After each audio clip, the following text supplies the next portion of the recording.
কারা সেই সৌভাগ্যবান মানুষ যারা জান্নাতে সবার আগে প্রবেশ করবে? সুবহানাল্লাহ। নবীজি সাল্লাল্লাহু আলাইহি সাল্লাম বলেছেন, এর মধ্যে প্রথম শ্রেণীর মানুষ হলেন শহীদ, যারা আল্লাহর দ্বীনের জন্য ইসলাম এবং মুসলিমদের দুশমনদের বিরুদ্ধে জিহাদে রত হয়ে যারা শাহাদত বরণ করেছে, নিজের জীবনকে বিলিয়ে দিয়েছে, এই শহীদদেরকে আল্লাহ তাআলা জান্নাতে সবার আগে প্রবেশ করাবেন। আল্লাহ তাআলা আমাদের সবাইকে শাহাদাতের মওত এবং শাহাদাতের মৃত্যু আমাদের সবাইকে নসিব করুন। দ্বিতীয়ত, নবী সাল্লাল্লাহু আলাইহি সাল্লাম বলেছেন, আফিফুন মুতাআফফিফ, যে মানুষ তার চরিত্রকে কোনো প্রকার কালিমা লাগতে দেয় না।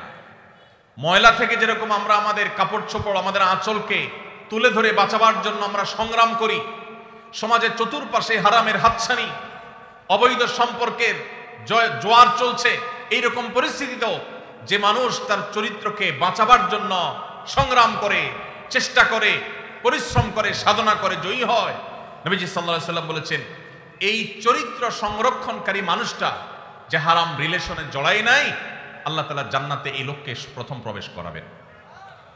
আর তৃতীয়ত হলেন ওয়া আবদুন আহসানা ইবাদাতাল্লাহ ওয়া নাসাহা লিমাওয়ালি, যেই কৃতদাস আল্লাহর ইবাদত ভালো করে, আবার তার মালিকের কল্যাণও কামনা করে, মালিকের কোনো ক্ষতি চায় না, অর্থাৎ বান্দার হক আদায় করে, আবার আল্লাহর ইবাদতটাও সুন্দরভাবে করে, সেই কৃতদাসকেও আল্লাহ তাআলা জান্নাতে সবার আগে প্রবেশ করাবেন। ভাইরা আমার, এই হাদিসের সনদ নিয়ে মুহাদ্দিসদেরকে কেউ আপত্তি তুললে অন্য অনেকেই এটাকে গ্রহণযোগ্য বলেছেন। এই হাদিসের আলোকে আমরা যারা আমাদের চরিত্রকে হেফাজত করতে পারবো, আল্লাহ রাব্বুল আলামিনের এই বিশেষ পুরস্কার, সবার আগে জান্নাতে যাওয়ার সৌভাগ্য আমাদের অর্জন হবে। আল্লাহ তাআলা আমাদের সবাইকে সেই সৌভাগ্য অর্জন করার তৌফিক নসিব করুন। যুবক ভাইরা আমার, চরিত্রকে হারাম থেকে বাঁচাবার জন্য কারা কারা নিয়ত করেছেন একটু হাত তুলুন তো। আল্লাহ আমাদের যুবক ভাইদের চরিত্রকে হেফাজত করার তৌফিক নসিব করুন। আল্লাহ কোরআনের মজলিসে তারা ওয়াদা করেছে, আল্লাহ এই যে হারামের যে হাতছানি, আমাদের যুবকের ইমানকে হরণ করবার যে শয়তানের চেষ্টা, এটা থেকে আমাদের যুবক ভাইদেরকে আপনি বাঁচিয়ে দেন।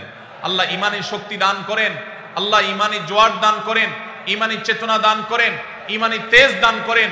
আল্লাহ এই যৌবনকে তোমার দ্বীনের জন্য কোরবান করার তৌফিক দান করেন। আল্লাহ হারাম থেকে বাঁচার মতো শক্তি আমাদেরকে দান করেন। ভাইরা আমার, আমরা যদি আমাদের চরিত্রকে হেফাজত করি, লাভ কি আমাদের না আল্লাহ? আমরা যদি আমাদের চরিত্রকে হেফাজত করি, লাভ কি আমাদের না আল্লাহ? আমাদের। ভাইরা আমার, কি লাভ? লাভ হলো আল্লাহ সুবহানাহু ওয়া তাআলা যারা নিজেদেরকে হারামের পথ থেকে বাঁচিয়ে রাখে, তাদের জীবনে যখন বৈবাহিক সম্পর্কের মধ্য দিয়ে একজন বৈধ হালাল সঙ্গী জীবনে আসে, সে যুবক সে যুবতীদেরকে আল্লাহ রাব্বুল আলামিন সচরাচর দাম্পত্য জীবনে সুখ, প্রকৃত অর্থে তৃপ্তি, সত্যিকারের যে ভালোবাসা, সেই ভালোবাসা আল্লাহ তাআলা নসিব করেন তাদের জন্য যারা তাদের যৌবনকে হারামের কালিমায় জড়াতে দেয় না।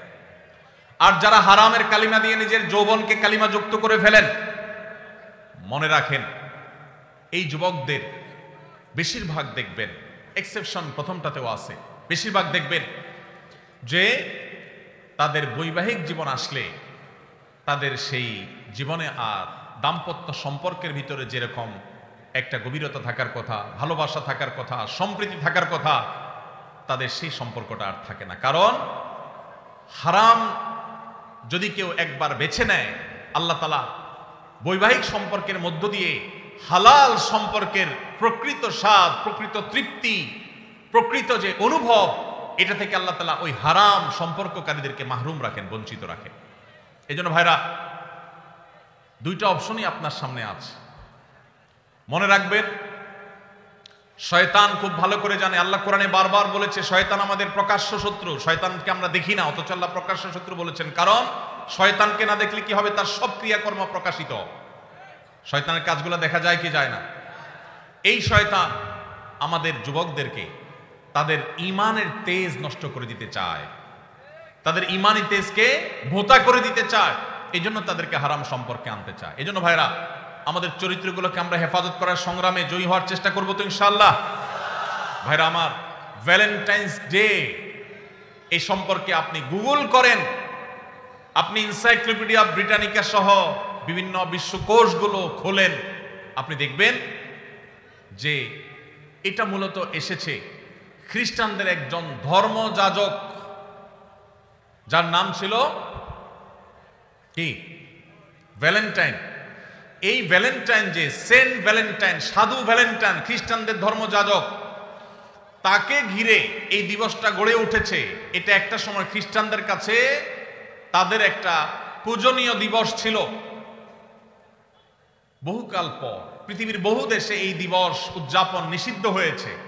অনেক কাল পর ইংল্যান্ডের গিফট আইটেম ব্যবসায়ীরা তাদের ফেব্রুয়ারি মাসে বরফে ঢাকা পরিবেশে গিফট আইটেমের ব্যবসাকে চাঙ্গা করবার জন্য, বেচা কিনা হয় না এটা বাড়াবার জন্য, এই ভ্যালেন্টাইন্স ডে কে তথাকথিত ভালোবাসা দিবসের মনোকে এটাকে বাজারজাত করেছে তাদের ব্যবসায়িক ধান্দায়। আর আমাদের যুবকেরা সেটাকে তাদের ডিজাইন করা তথাকথিত ভালোবাসা, এটার জন্য আমাদের যুবকরা আত্মাহুতি দিচ্ছে, তাদের জীবনকে, তাদের যৌবনকে শেষ করছে।